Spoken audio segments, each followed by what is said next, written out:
My name is Chris Lane Jones. I hope you're having a wonderful week and a great day. Today I'm going to share you my freelance journey in episode 2. I'm just going to briefly go over some of the later stuff I did in 2017. I think freelancing is great. I think everyone should freelance.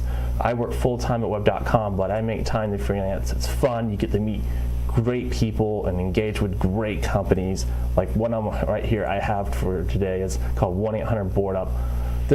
I got to meet a lot of people and staff. It's a company that helps people that have been in fire tragedies.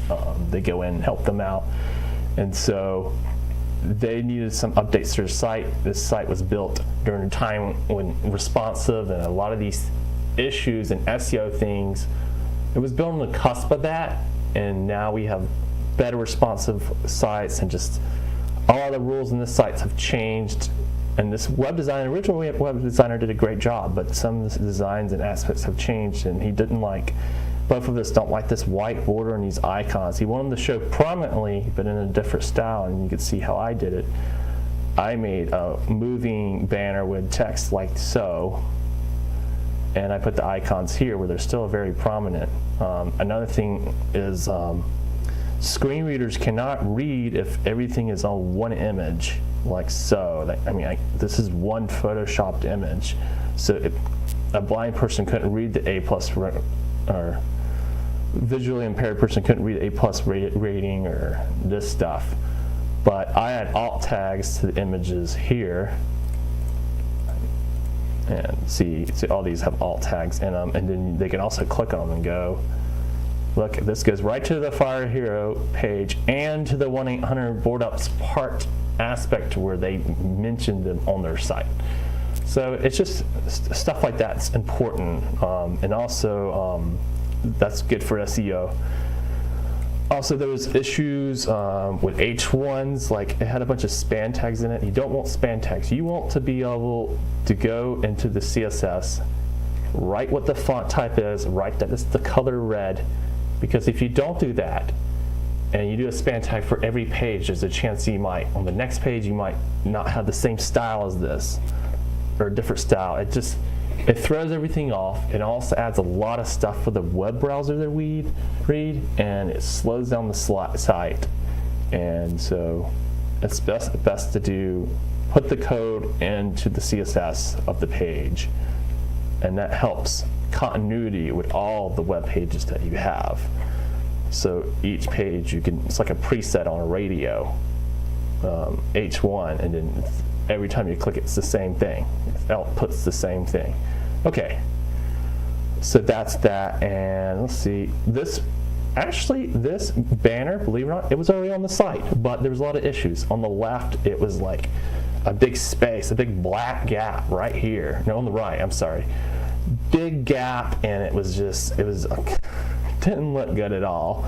And also the text you see here, down here, so one of them will be over here, one of them over here. They just popped up wherever, and I made it so they pop up here, and it automatically goes pretty slowly, but just fine. And you can use the arrows as well. So that's work I did on this site. Another thing is the mobile site. See, I have the numbers here like this on the mobile site.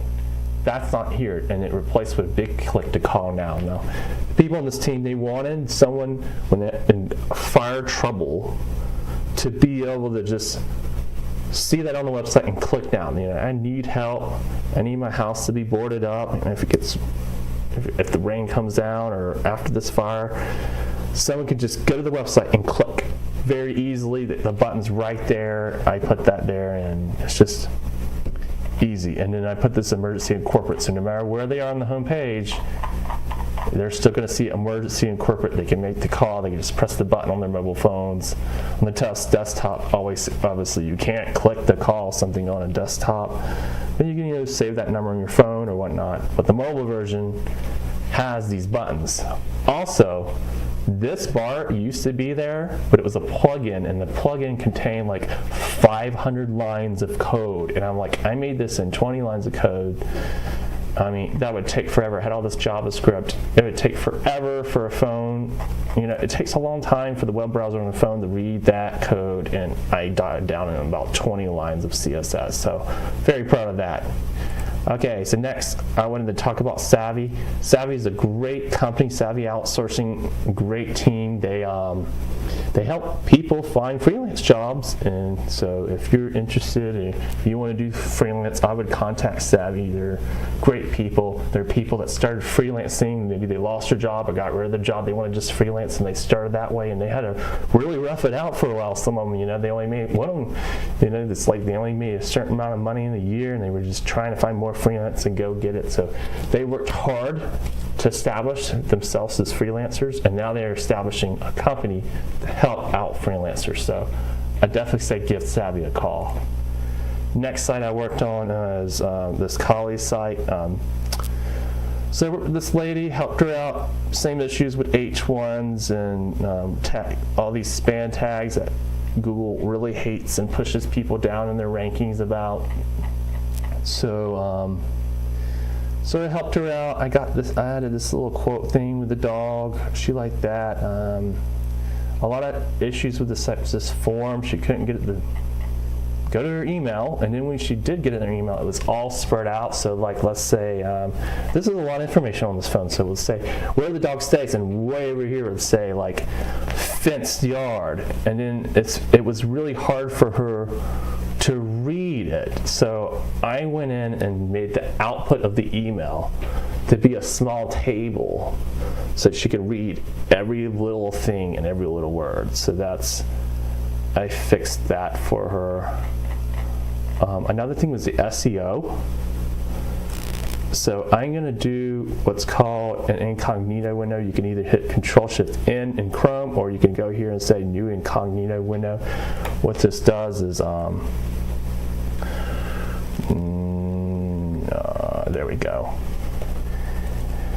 This makes it so when you search something you've searched in Google before, it doesn't show as number one. Well, normally if I've looked at this Kali's in Google, well, it shows as number one because I've been to the page 10 times. But this does it without having your name.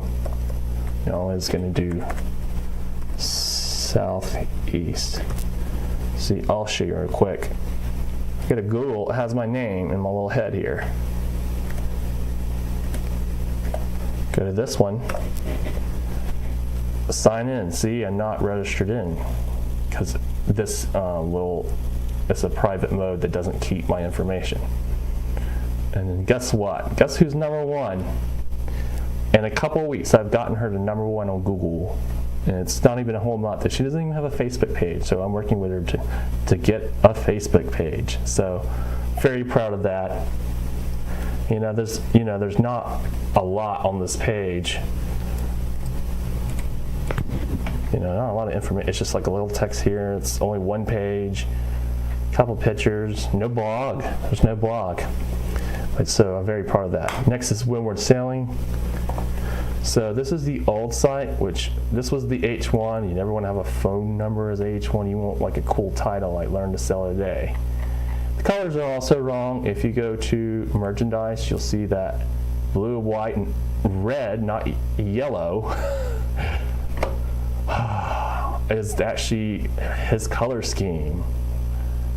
Blue, and actually it's blue and red on this part, which I asked him about. I was really confused because I started designing the site and I was and also this is also written wrong. Learn to Sail Today. He does sailing classes, but he also does sailing charters where people don't want to learn, they just want to ride on a sailboat. So that's actually confusing as well. And this is the website I built for him. Look, there's the red, that's the color, and the blue, that's his color. And so that's there, and sailing takes you away. That is his tagline. That is the H1 on this site. You won't Google to read an H1. It's like, think of a newspaper, the first line you see there. That's the H1, H2, these next lines, He has 3 tiers to his company. Sailing, taking out people in charters, so show that. The next tier is learning to sail, show that here. Renting a sailboat, he says he doesn't do it that much, but that's the next tier. So that's how I built this. I fixed a lot of the copy. There was stuff kind of strung out on multiple pages that could have just been on one page and said multiple ways and multiple times. A lot of copywriting. You do websites, learn to write. So that's some of the work I did. A lot of classes, as you can see. I had a style on here I took out. I was like, you just need basic paragraph print because it's going to be a lot of writing, so yeah. And then I got some other stuff to add. As far as that, so that's that site. Next is this site. I had to put this into. This is HTML and CSS and JavaScript, no WordPress. I had to make it into a WordPress site. What a pain. I mean, it was a lot of work, but I got it there, and so I'm very happy about that. It took a lot of editing, a lot of labor, but I got it there. It's a really cool site. The guy is still putting it together for another person, so it's almost better to just get a WordPress site. I don't know, or build it from scratch maybe. It's a pain to get regular code. I mean, I did it with my site. Also, subscribe. I'm going to be doing more tip videos. I just did a tip video, how to write on a PDF if you don't want to scan something out and then write on it. It's a really cool app I found. How to use Canva. Can't say how good. Canva is how, that's how I made this. And so Canva is really amazing, especially if you don't have Photoshop. I don't have the skills to use Photoshop. Canva is amazing. So I'm going to keep doing training videos, being helpful. I want to help you if you want to do freelance. So be in your freelance journey. I want to help you out. One last thing I do want to note, I made this little thing on my site. I love it. It drops down and shows WordCamp. You want to learn WordPress, you want to learn how to market, or your SEO, you want to learn higher-end web development, if that's your thing. Go to WordCamp Jax. There's a WordCamp in almost every city. If you're remote and not in this area, you're watching this YouTube, they're actually got ones all over the world. It costs like $30. They provide like 3 meals. They're for meals. And, conferences are usually $1,500. This is $30. So I definitely think it's the place to go. And I want to thank you. Thank you for joining me today. I'm Chris Lane Jones, and I hope you've learned. And have a great day.